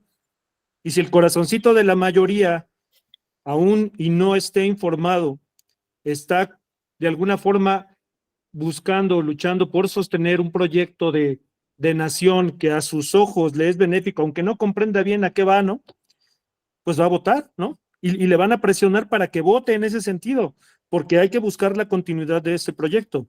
Sin embargo, desde luego, o sea, conforme a las reglas que tenemos ahorita, conforme al principio elemental de que el pueblo es el quien ejerce esta soberanía y quién es el que determina, pues evidentemente con un Congreso en mayoría, con un Ejecutivo de mayoría y con la posibilidad, ¿no?, de que ese Congreso modifique leyes para que los tribunales también sean votados, ¿no? Que la composición de los tribunales sean votados, pues al final del día, pues estamos en una tendencia de que ya no va a haber contrapesos, ¿no? Todo marcha en la misma dirección. Entonces, ¿dónde queda esa base sustancial de las elecciones libres? Acabo de ver unas noticias apenas de China con respecto a lo que acaban de implementar precisamente en cuanto a sus redes sociales, ¿no? O sea, ya el ciudadano cuenta con unos créditos en redes sociales en que si habla mal del gobierno, el gobierno está monitoreando, si habla mal del gobierno, le quitan créditos y entonces ya no puede sacar pasaporte, ya no puede subir a los trenes, ya no puede dar entrevistas, por ejemplo, ya no puede tener cierto crédito para adquirir cosas.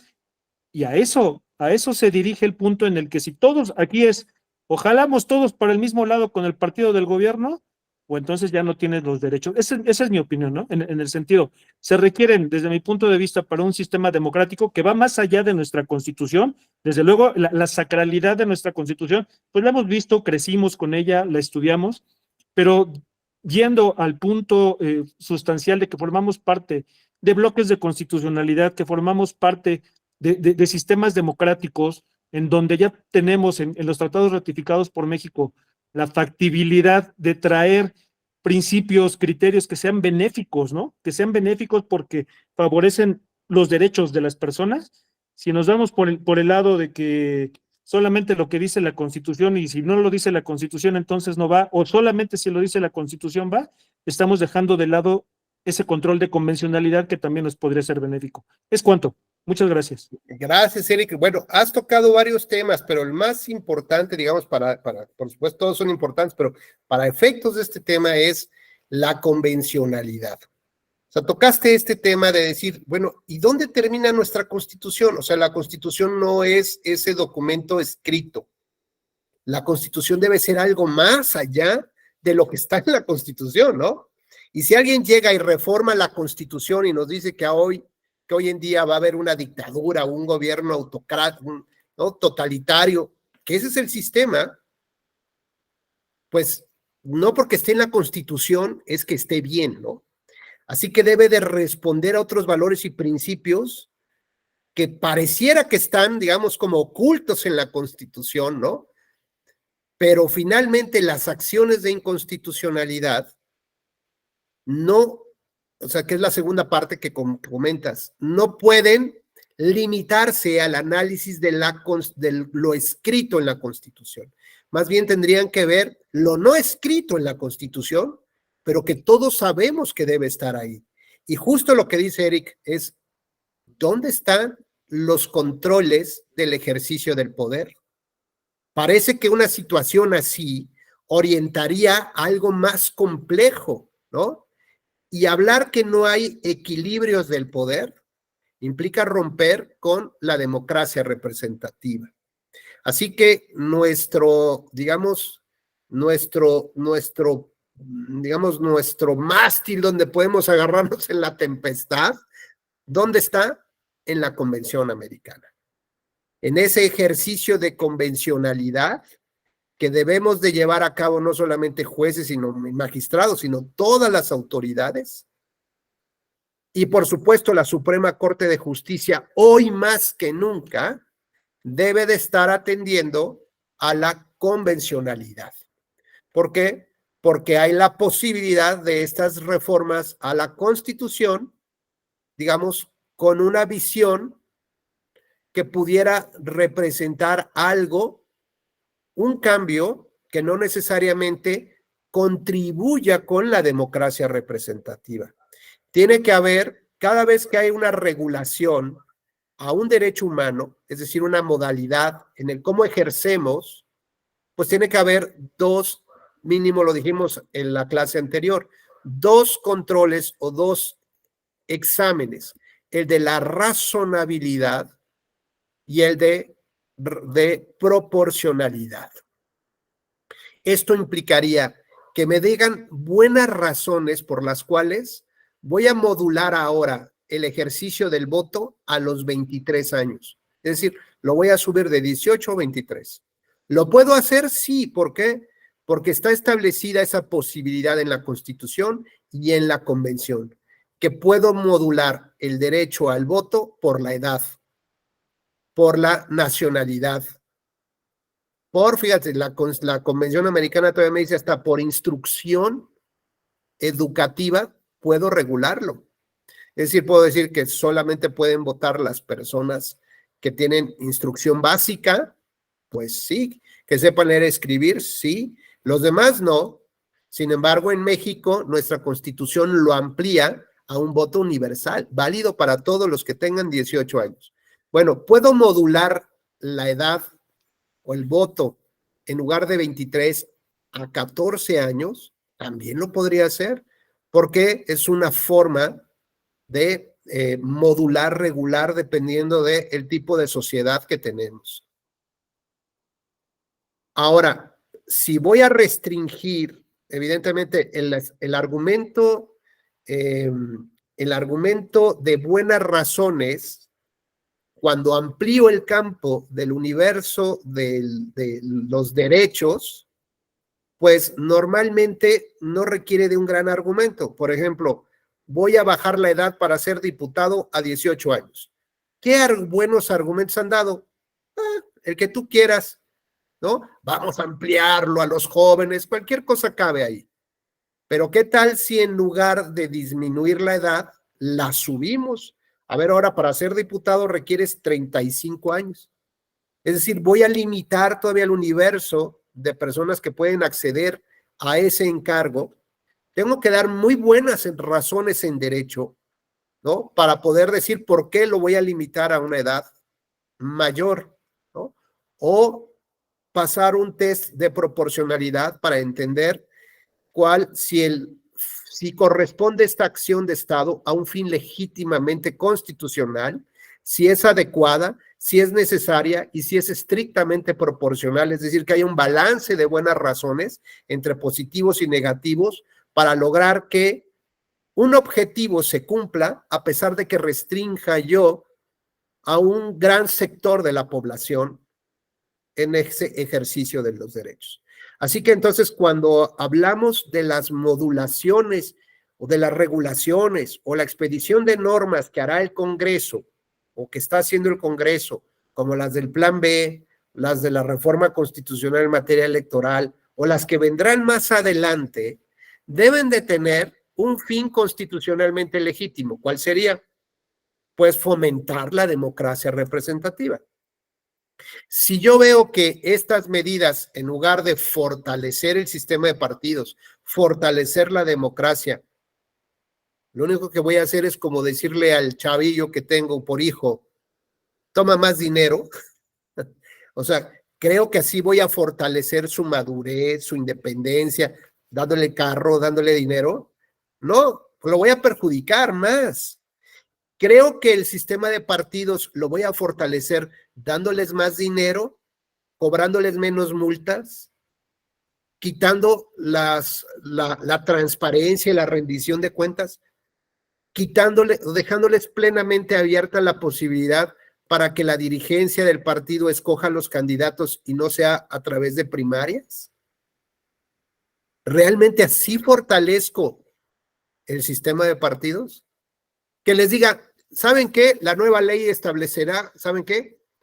Que ya es borrón y cuenta nueva. Todas sus deudas han sido borradas. ¿Así fortalezco el régimen de partidos políticos? Bueno, está bien, en paguitos chiquitos. ¿Y cuántos son paguitos chiquitos? Lo máximo que me puedes descontar mensualmente, mi papá, es 25% de lo que me das. Oye, pero antes te quitaba yo hasta el 50% para que sintiera rigor. Sí, pero ya me pusimos de acuerdo todos los hermanitos y nada más me puedes quitar hasta el 25%. Y les digo, yo no sé si les platiqué ese chistecillo que me causa mucha gracia, del cuate que va a Coppel a pagar la última letra de la cuna, ¿no? Ya se los conté ese, ¿no? Bueno, pues va a Coppel a pagar la última letra de la cuna, ¿no? Y le dice justo al dependiente, oiga, ya vengo a pagar. Oiga, qué bueno, señor, me da gusto. Dice, oye, y por cierto, ¿cómo está el bebé? Dice, ¿cuál bebé, güey? Soy yo, ¿no? Es decir, que sus paguitos chiquitos terminaron alcanzándolo a él en su edad adulta. Imaginemos a los partidos políticos paguitos chiquitos y siguen incrementándose sus multas y sus multas. ¿Cuándo van a terminar? Pues nunca. O por ejemplo, la cláusula de la vida eterna. ¿Esto qué implica? Pues que le voy a transferir votos del partido mayoritario a los chiquitos, a los que forman parte de mi coalición, para que mantengan el porcentaje de votación. Por ejemplo, lo vimos en el convenio de candidaturas comunes en el Estado de México. De los primeros 9 puntos de votos, 9% de votos, o sea, los primeros se iban a repartir 3 para Morena, 3 para el Verde y 3 para el PT. Los siguientes 9 puntos iba, por ejemplo, no me hagan mucho caso, pero eran 2 para el Verde y 1 para el PT y el resto para Morena. Y así sucesivamente ya hasta que fueran cada vez disminuyendo hasta que todos los votos fueran, el resto de los votos fueran para Morena. ¿Podemos determinar a través de ese método realmente la fuerza electoral del partido? No, porque se lo está regalando Morena. O sea, los votos que yo le doy a Morena, Morena decide, o una persona que firma ese convenio, decide a quién le va a dar el voto de Eric y de Marciano. O sea, oye, espérate, nadie te dio esa autorización. Pues sí. Bueno, eso es la cláusula de la vida eterna. Mi pregunta, ¿eso fortalece el sistema de partidos y por ende la democracia representativa? Entonces, cuando empezamos a hacer este análisis práctico de las acciones de inconstitucionalidad, debemos de tener muy claro cuál es nuestro puerto de destino. Y más allá de lo que se reforme en la Constitución, Eric, como bien dices, hay que ver si esas reformas constitucionales atienden a los compromisos internacionales de la defensa de la democracia representativa. Por lo tanto, de manera práctica, cuando trabajamos una acción de inconstitucionalidad, hoy en día tenemos que tener muy claro, hoy más que nunca, insisto, el bloque de constitucionalidad que implica la Convención Americana y tratados internacionales. Pero ¿cómo voy a aplicarlos si no los he estudiado? No sé ni cuántos hay ni dónde los consigo. Bueno, pues esto implicará un gran ejercicio, no solamente para ministros, para los secretarios, para los abogados postulantes, para la sociedad en general, que hoy tenemos que involucrarnos, no solamente en las reglas de la Constitución, sino en estos conceptos, como decíamos con Eric, lo que no está escrito, pero que ahí está en nuestra Constitución. Adelante, Víctor, y luego José Guillermo. Gracias, doctor. Llama mi atención, y haciendo un poquito mías las palabras de mi compañero Eric, y también esto de poder aludir al control de la convencionalidad, es aquí poner las tildes en las IES, porque estamos ante un sistema interamericano que aletarga mucho los asuntos. Tanto es el caso que podemos presentar un asunto y la verdad, para que puedan acordar, pues no es como que en un mes ni en 2 meses. Por otra parte, y lo digo porque yo he presentado asuntos y en 2 me han dado palo, tuve que modificar y estoy esperando por ahí un acuerdo, pero por eso ya va 1 año. 6 meses le piden a uno para poder presentar un asunto como mínimo para que pueda proceder, o en el supuesto de que no exista un mecanismo interno se puede presentar en cualquier momento, ¿no? Pero además de eso, es de que la OEA, quien depende, pues de quien depende finalmente la misma Corte, pues ha llegado a un momento político donde la verdad no es favorable quien se encuentra al frente de esta institución o de este órgano internacional. ¿Qué puede pasar con el sistema interamericano? Seguramente va por presión de los estados, va a tener que cambiar. Va a cambiar. Porque por días recientes el mismo secretario de Gobernación, Adán Augusto, ahorita de licencia, dice que las sentencias de la Corte Interamericana no son obligatorias y siendo abogado dice tal tontería, con el perdón de la expresión, dice tal tontería, ¿verdad? Si estamos en una situación como esa, políticamente hablando, pues yo creo que estamos lejos de poder tener a futuro un verdadero control de la convencionalidad, tanto más que el poder político o la coacción política que actualmente tienen los tribunales constitucionales, entre ellos la Suprema Corte de Justicia de la Nación. Estamos en un escenario pareciera un poco minado. ¿Cuál podría ser posiblemente la salida?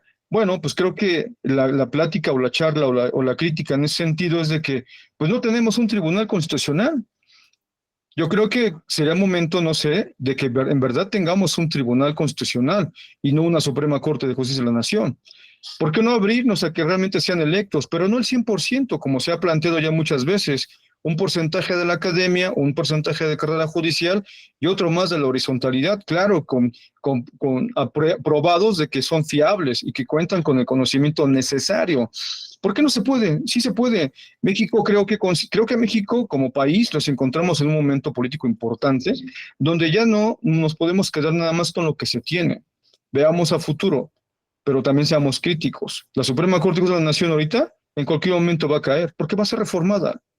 ¿Estamos ante una inminente reforma al Poder Judicial? Sí, va a pasar, va a pasar.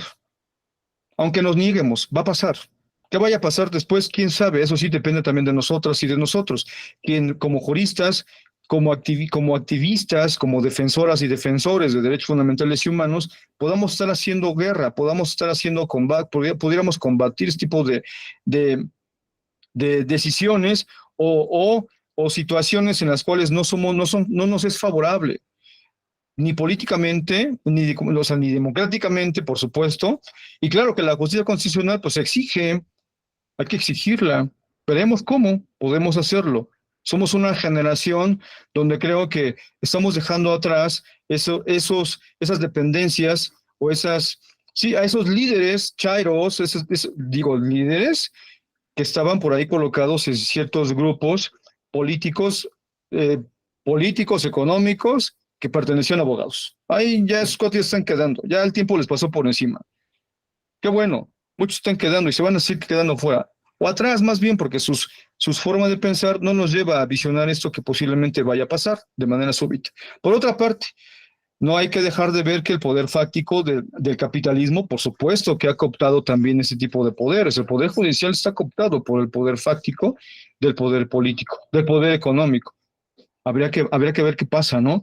¿Por qué permitimos nosotros que eso ocurra? Pues porque a lo mejor no nos consideramos merecedores de una verdadera justicia constitucional no sesgada por el poder económico. Va a pasar. Y creo que, para terminar, creo que de ello tenemos prueba en los ejercicios horizontales, esas luchas sociales del siglo XIX, siglo XX, en este joven siglo XXI, donde los mismos movimientos sociales han permitido el reconocimiento de nuevos derechos que no se contenían en la Constitución. Por tanto, la Constitución, claro que no es suficiente, se viene empoderando, aunque dirían que ya tiene tantas reformas que es innecesaria. No, yo considero que es una reforma que fue al gym y se puso triplemente mamada, pero la tenemos que trabajar a nuestro favor. ¿Será cuánto, doctor? Gracias. Gracias. Adelante, por favor. Gracias, doctor. Buena tarde. Buenas tardes. Pues no voy a alargarme mucho, maestro, porque ya estamos a punto de terminar la clase.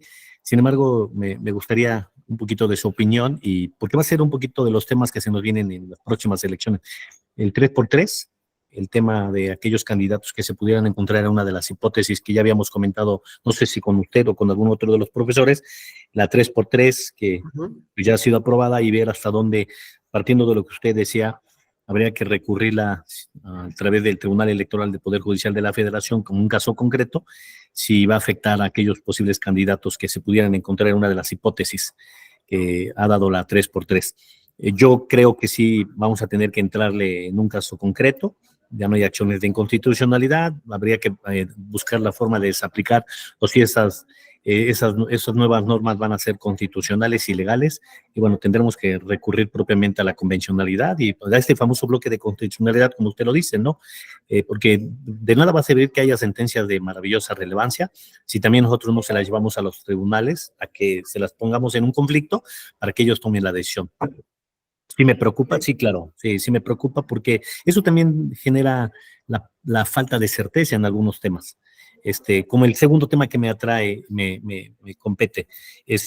Yo sí creo que el Tribunal Electoral, en este recorrido que usted nos ha dado del 2002, cuando le dijo a la Suprema que él era el papá de la interpretación y el tribunal electoral era el hijo y él no podía hablar más allá de, pues yo aplaudí siempre que, si bien es cierto, el tribunal dejó de desaplicar en este inter, como usted decía, del 2000 al 2006, lo cierto también es que ya me tocó ver sentencias maravillosas, o me ha tocado ver sentencias maravillosas del tribunal, donde él ya en sus resoluciones invocaba tratados internacionales. Entonces, eso era lo maravilloso del tribunal, a quienes empezábamos a entender un poquito la materia electoral, porque pues yo por esas fechas, yo apenas empezaba también, 2006, pues empecé a entender que el tribunal ya se había adelantado a esa reforma posterior. Entonces, pues ya nomás se tuvo que llevar la reforma considerable para la reforma de derechos humanos, en donde decir, tu tribunal ya tienes facultades, ¿no? Y bueno, no solamente tú, todas las autoridades en términos del primero constitucional. Pero maestro, pero también ahí tengo dos temas fuertes, dos temas fuertes que me preocupan del tribunal electoral como un tribunal garantista. Para mí el electoral, más no la Suprema Corte. El caso del Partido del Trabajo en la elección del 2015, si mal no me equivoco, a ver si me puede usted corregir, pues esa famosa elección extraordinaria que le regresó la vida al Partido del Trabajo. Sí. Esa sentencia, digo, quienes empezamos... De Aguascalientes, Distrito 1 de Aguascalientes. No, fue una de las sentencias, es una joya esa sentencia, es una joya que hoy en día si la pudieran analizar correctamente esa sentencia, pues es una de las joyas que el Tribunal Electoral hay que decirle que las esconde en lo más profundo, digo, a título personal, no digo, porque ahí, pues, ¿cómo es posible que al Partido del Trabajo le devolvieron la vida con una interpretación de esa magnitud? Pero bueno, ahí está también las cosas complejas del Tribunal Electoral del Poder Judicial de la Federación. Y la otra es el Verde Ecologista, es un partido maravilloso. Es un partido maravilloso que yo he criticado un poquito esta parte de las sentencias donde se han desviado recursos por parte del Verde Ecologista para, pues, a grandes figuras públicas, jugadores, artistas, pues para hacer una promoción maravillosa a través de redes sociales con el Verde Ecologista. Pero lo más triste es que el tribunal tampoco ha querido, ni el INE ni el tribunal, le han querido quitar el registro.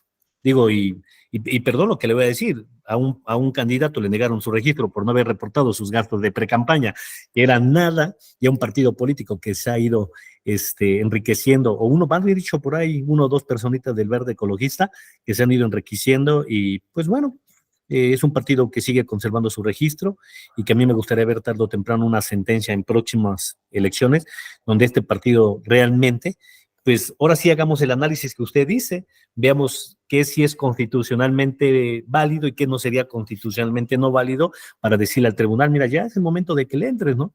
Porque, digo, es inevitable, quienes conocemos la materia electoral, bueno, yo lo digo muy respetuosamente, a lo mejor no he tenido el privilegio como ustedes de ser un magistrado, pero sí he tenido la oportunidad a través de ustedes ir conociendo estos asuntos maravillosos y también hay que leerlos y entenderlos para que también nosotros podamos ver qué realmente siento que le ha faltado a nuestro tribunal. Y el otro tema que dice Víctor, ¿no? Pues yo no sé si tengamos que tener un tribunal constitucional. Lo que yo sí creo es que sí tenemos un tribunal electoral que a diferencia de otros países se ha ido fortaleciendo el área jurisdiccional. Eso sí me queda muy claro. Si no, pues no seríamos un país que se visibiliza y se visualiza en procesos electorales, porque tiene autoridades tanto administrativas como jurisdiccionales que han ido, pues, reforzándose, modificándose reforma tras reforma y pues yo creo que sí hay mucho todavía que trabajar. Y esta elección del 224, hijo, tiene mucho para qué trabajar, el tema ahorita de los actos anticipados de precampaña, yo no sabría si por ahí el tribunal le va a querer entrar y realmente bajar de la contienda. Digo, si bajaron a un precandidato por un informe de precampaña, pues yo no sabría si bajarían a una chocolata por hacer campaña durante un año. Eso sería maravilloso, ¿no? Y no porque yo esté en contra de un partido en particular, la verdad es que no. Sí tengo una preferencia sobre cierto partido como cualquiera, pero también hay que ser objetivos, hay que también entender que de los partidos también se pasa, ¿no? Ese es mi comentario, Doc. Gracias. Gracias, José Guillermo. Pues mira, pues ahí lo que te diría es que analices la sentencia de la Sala Regional Monterrey, te puede llevar algunas sorpresas en el tema de cierre de instrucción y recepción probatoria, más allá del criterio de la Sala Superior, ¿no? Para la reviviscencia del PT. Y por otro lado, me parece que sí, que la labor del Tribunal Electoral se queda, digamos, plasmada en el gran número de reformas que ha tenido las leyes electorales para asumir, ¿no? Para subir los criterios del tribunal como parte ya de la nueva regulación normativa, ¿no? O sea, cuántas sentencias, cuántos criterios no están hoy positivizados, cuántos ya están marcados como si fueran norma, ¿no? Y no sé, desconozco el dato, pero me parece que es algo que es muy importante señalarlo, ¿no? Edwin, muy breve, por favor, si eres tan gentil, igual Álvaro, para poder dar un cerrojazo con el tema de la reelección indefinida y el control de convencionalidad. No, pues era un tema que igual tocó Víctor. Sí. Precisamente quería hablar sobre esa propuesta del Senado de votar a los jueces constitucionales. Sin embargo, en ningún país del mundo, excepto Bolivia, pues ha hecho esta situación y que ahora, vaya, notas periodísticas, no sé internamente, ¿verdad? Pues ahora se arrepienten, ¿no? Digo, de manera indirecta se han votado por vía democrática, si bien es cierto, le elige el presidente y con las ternas y es una propuesta, pues ahí está la democracia. Habría que ver qué tanta legitimidad dará esa votación. Se me hace interesante lo que decía Víctor con la sociedad civil, académicos y obviamente el voto popular, pero habría que analizarlo más. Yo creo que aquí tendríamos de manera, o debilitaríamos, por ejemplo, al Tribunal Electoral, que a nivel federal pues ha dado muchas respuestas, ¿no? Y ha resuelto muchos conflictos electorales que se han suscitado en México y que también pues ha habido muchos grandes avances. No digo que el tribunal, bueno, la Suprema Corte y el Tribunal Electoral sean perfectos, pero creo que ha habido muchos avances jurídicos que han sido un parteaguas en México, y tan es así que muchos asuntos han llegado a la Corte Interamericana. Y sí hay criterios obligatorios para México. Ese es mi punto de vista. Gracias, Edwin. Fíjate que ahí lo único que agregaría yo es que le eches un ojo al tema de la legitimidad, o sea, que abundes en el tema de la legitimidad democrática. La directa es la que tienen los diputados, que lo acabamos de mencionar. Y hay otra legitimidad democrática indirecta que tiene, por ejemplo, nuestros tribunales, ¿no? Si bien es cierto que su legitimidad se da a partir de las sentencias y de una manera en la que son electos estos jueces y magistrados, lo cierto es que debe haber un mecanismo que todavía no logramos como sociedad identificar, mediante el cual podamos expresarle a la Corte que la está calabaceando, ¿no? Imagínate una Corte que siempre vaya a favor de lo que el presidente dice. ¿Cómo? Como dice Víctor, o sea, me tengo que esperar 6 meses para acudir a la Corte Interamericana para que le dé un revés a nuestra Corte. O sea, ¿cómo como sociedad podemos generar un mecanismo donde le digamos, oye, Corte, a ver, creo que te estás pasando, ¿no? Y creo que debes de tomar este tipo de lineamientos o estos temas que como sociedad nos preocupan? Es decir, no hay un diálogo entre la Suprema Corte y la sociedad en términos de la legitimidad, ¿no? Como tal. Y me parece hasta cierto punto entendible, digamos, más allá del apasionamiento de la política o politiquería, ¿no? De la retórica, me parece entendible. ¿Por qué? Pues porque también hemos visto cómo nuestra Suprema Corte de Justicia de la Nación ha derivado de el ejercicio hegemónico, no solamente de un partido, sino del sistema presidencialista mexicano.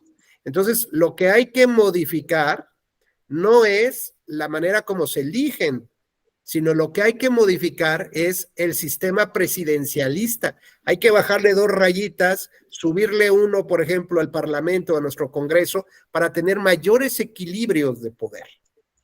Y entonces, ahora sí, que haya mayores respuestas, como por ejemplo, sacar al Consejo de la Judicatura de la mano del presidente de la Corte. Por ejemplo, podría ser eso, que se respete realmente la carrera judicial. ¿Cuántas veces has visto que ya, no, por fin me dieron mi base? ¿Y cuánto tiempo tienes ahí? O como un magistrado de un tribunal colegiado en materia laboral que tiene a personal dándoles contratos de cada mes, ¿no? Por mes, o que ocupa el secretario de Estudio y Cuenta para que vaya a cuidar a sus hijos o vaya a la tintorería. O sea, hay cosas que evidentemente tienen que modificarse, ¿no? No puedes pasarte 17 años en prisión preventiva oficiosa con más de casi 100 recursos jurídicos o judiciales federales y locales. No puedes, o sea, las cosas no pintan bien, ¿no? O sea, sí hay que tomar fuerte al toro por los cuernos y tratar de llevar a cabo una reestructura. Álvaro, brevemente, por favor, para poder ya dar cerrojazo. Doctor, gracias. ¿Le parece mejor si cierra y ya si hay tiempo lo comento al final nada más? Va que va. Gracias, Álvaro. Bueno, Gracias. rápidamente, dos temas. En materia de la reelección indefinida para el cargo de presidente de la República de cualquier país, la Corte Interamericana ya lo definió. ¿Cómo? A través de opiniones consultivas. Entonces, me parece, Víctor, que hay que empezar a explorar temas de laboratorio jurídico, de cómo podemos captar o cachar en el ámbito interamericano planteamientos que se están haciendo ante la Corte y cómo poder sumarse, por un lado. Dos, el cabildeo. ¿Quién no ha dicho que no se pudiera cabildear una sentencia, un caso? Bueno, necesitamos generar ONGs que cabildeen en la OEA, ¿ok? ¿Y esto qué significa? Que a través de un tratado internacional, que es el Protocolo de Santiago, que también se refiere al tema de tortura y trata de personas, la Corte Interamericana lleva a cabo un estudio sobre lo que agrupa a los distintos elementos que están en el artículo 23 de la Convención, que son los derechos político-electorales. Dice, todos están articulados a través de la democracia representativa. Luego, entonces, la democracia representativa es un derecho humano, ¿ok? Y entonces la democracia representativa, en este entendido, termina siendo algo que es patrimonio de los países que forman parte del club de la OEA. ¿Esto qué significa? Por ejemplo, que México no puede reservarse un tema para regular la trata de personas. Esto es, no puede decir, sí, para el desarrollo económico de un nuevo puerto, de un nuevo destino como Las Vegas, vamos a llevar trata de personas o de mujeres por 6 meses para publicitarlo. O sea no puedes, güey. O sea, y entonces al que lo haga, no, lo voy a juzgar y te dice la Corte, no, a ver, espérame, tú no puedes establecer modulaciones ahí. Esto es como si fuera un patrimonio de todos los interoamericanos, ¿de acuerdo? Por lo tanto, tu democracia, los análisis que hagas de la democracia representativa no corresponden solamente a tu soberanía de tus tribunales o de tus leyes. Y esto es algo bien interesante, porque en el 2019, Bolivia, el gobierno de Bolivia firma un convenio con la OEA derivado de esta renuncia que junto con México, Bolivia, Argentina, Brasil, dijimos, los temas que preocupan de la democracia representativa no solamente van a ser conocidos por nosotros. No podemos oponer como excepción la soberanía del país. Pueden ser conocidos por la Corte Interamericana. Y entonces, bajo este tratado internacional de renuncia de la soberanía doméstica, pues, el gobierno de Bolivia firma el convenio con la OEA y la OEA le dice, mira, en este convenio va a ser vinculante lo que mi grupo de expertos determine sobre tus elecciones. Imaginen que México firme lo mismo. ¿Saben qué pasa con la ley electoral, la Constitución en esta materia? ¿Saben lo que pasaría con las sentencias de la Sala Superior del Tribunal Electoral? Las agarramos y las ponemos a un lado y hablamos aquí de la legitimación democrática internacional en otro contexto. Y entonces resulta que el grupo de expertos, después de pasadas las elecciones, Eric, después de que se determinó que Evo Morales, conforme a las leyes, a las determinaciones de la autoridad que organizó las elecciones, al PREP, al programa de resultados preliminares y al de los oficiales, dijo, Evo Morales es el presidente. Incluso su propio tribunal electoral determinó que Evo Morales era presidente. ¿Saben dónde terminó? No fue sentado en la silla presidencial, sino refugiado en México, porque ese grupo de expertos, después de que se tenía que tomar posesión, determinó que hubo una violación a la cadena de custodia de la información que salía de las casillas por voto electrónico o por cualquier otro tipo de voto y se alimentaba a través de distintos servidores electrónicos o digitales, pues, ¿no? Y resulta que la propia autoridad abrió un tercer servidor que nadie conocía, y en ese tercer servidor, en medio de las sombras de la noche, los cuates con sus chamarrotes aquí, hackers, entraron, abrieron, bajaron actas, subieron actas, ¿cuántas? ¿Quién sabe? El simple hecho de que hubiera estas roturas de candados, pues, generó que se considerara, que este grupo de expertos considerara que se violó la democracia representativa, y así que, como era vinculante para el gobierno lo que ese grupo de expertos dijera, adiós Evo Morales y vente a México. Y en el tema de la reelección indefinida, la Corte, en una opinión consultiva que le formuló Colombia, dice lo siguiente en términos generales. A ver, démonos cuenta primero que la reelección no es un derecho humano. Segundo, por lo tanto, no puede haber cualquier tipo de regulación sobre eso. Y yo lo que quiero analizar es que si la reelección indefinida en ese cargo destruye la democracia representativa. ¿En qué sentido? En que la democracia es equilibrio del poder. Si tú le das a una quinceañera todo el poder de la fiesta, pues la vas a convertir en una dictadorcilla. Imagínate que esa fiesta dura no una noche, dura una semana entera. Todos los reflectores, toda la comida, hasta los bailarines, se ponen a bailar a lo que la niña quiera, por decir en términos generales. Ahora imagínate que le das una fiesta de 6 años a esa figura central donde todos los elementos de la fiesta operan para que esa persona, esa figura central brille.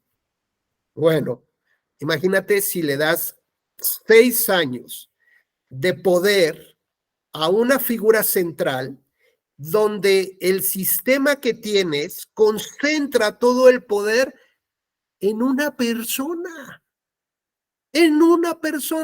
y todos los escenarios, todos los elementos bailan al son que esa persona quiera. Imagínate el poder que asume durante 6 años. Llévalo a 12, a 18 o a 24 años. Te das cuenta que va a destruir de manera lógica el equilibrio de poderes, y eso le pega ¿a quién? A la democracia representativa. Y dice, ve analizando el concepto de la integridad electoral, que tiene que ver con el compromiso que un grupo minoritario que se hizo partido, que fue oposición y que ganó elecciones mediante un sistema más o menos democrático y que hoy es gobierno, su principal compromiso con la democracia es la renovación del poder público, ¿no? Bueno, la renovación implica la posibilidad de que otros como ellos también lleguen a ser gobierno. Es decir, el compromiso democrático de ese gobierno es dejar abiertos los canales mediante los cuales él transitó para llegar a ser gobierno. Pero si llegado a ser gobierno empieza a haber reformas electorales que en lugar de que amplíen esos canales, te dan la idea de que están abrazando el poder porque no lo quieren soltar a nadie, ¿no? Pues eso te habla de reformas electorales que van generando la detentación del poder, y eso no permite la renovación del poder público y eso daña la democracia representativa. Luego entonces Colombia podría denunciar a México, no digo que lo vaya a hacer, si políticamente sea correcto o no, pero está el escenario planteado para que otro país pudiera denunciar a México que no respeta la democracia representativa, que es un patrimonio de todos los latinoamericanos. Y cuando la Corte dice reelección, dice, a ver, piénsala, tiene que haber buenas razones jurídicas para que permitas que esa figura, la central, la vayas a reelegir. Y la reelección implica 1 o hasta 2 mandatos, no más. Y la reelección tienes que estudiarla si debe de ser continuada o interrumpida, es decir, que tienes que dejar pasar un periodo para volver a concursar. Y entonces ahí vas disminuyendo los ejercicios del control de ese poder. Ahora, ¿por qué no nos preocuparía, por ejemplo, hablar de la reelección del presidente de España? Pues porque tiene un sistema mixto parlamentario, fuertemente parlamentario, tanto que ellos deciden quién es el presidente. pero también tienen un sistema monárquico que más o menos logra controlar. Es decir, hay mayores equilibrios. ¿Por qué no nos preocupa, por ejemplo, la reelección de los diputados o de senadores? Porque no puede asumir todo el ejercicio del control. ¿Por qué? Porque es fuertemente presidencial. Entonces, lo que tenemos que trabajar es cómo construimos un mejor sistema que le quite tanta fuerza, tantos reflectores al presidente, y cómo generamos mayores diques de contención del ejercicio de ese poder. Entonces, si se fijan, donde debe de estar el gran debate nacional de las próximas elecciones, me encantaría a mí, es en la disminución de la fuerza del presidencialismo en México. Pero además la Corte dice, y con esto termino, ¿qué carambas tenemos los latinoamericanos que creemos que una persona va a venir a cambiar nuestra historia, nuestra vida? ¿Por qué uno? ¿Por qué no un grupo? ¿Por qué no un plan? No, uno. Y vean ustedes hoy las encuestas. Si fulano, perengano, no sé qué, fueran presidentes, ¿por quién votas? A ver, se trata del uno. Se trata de un concepto mucho más amplio de país que una persona que pueda venir a sacar, ¿no?, al rey, pero va a seguir usando la misma corona. Es decir, diferente rey, mismo poder. Pues hasta aquí, gracias, Eric. Perdóname, Álvaro, ya estamos sobre el tiempo. Muchísimas gracias a todos. Ojalá estas reflexiones sobre la cuestión práctica de las acciones, de inconstitucionalidad nos permita justamente llevar a cabo acciones, ahora sí, como sociedad, para poder entender cómo está todo el juego internacional, ¿no?, que es principalmente, digamos, donde tenemos que acudir para poder demostrar cuáles son los compromisos que el Estado mexicano ha asumido y que por lo tanto tendría que respetarlo más allá de nuestras propias normas constitucionales y legales. Así que una acción de inconstitucionalidad que no pase por un análisis de convencionalidad, pues terminaría siendo un verdadero fracaso. Muchas gracias, gracias Víctor, Álvaro, Eric, Marciano, Heriberto, Fátima, qué bueno que ya apareciste, Maritza, Edwin, José Guillermo, como siempre, muchas gracias, Carlos. Les deseo que tengan muy buena tarde y excelente inicio de jornada. Un gusto, un placer. Buenas tardes, doctor. Buenas tardes, buenas tardes.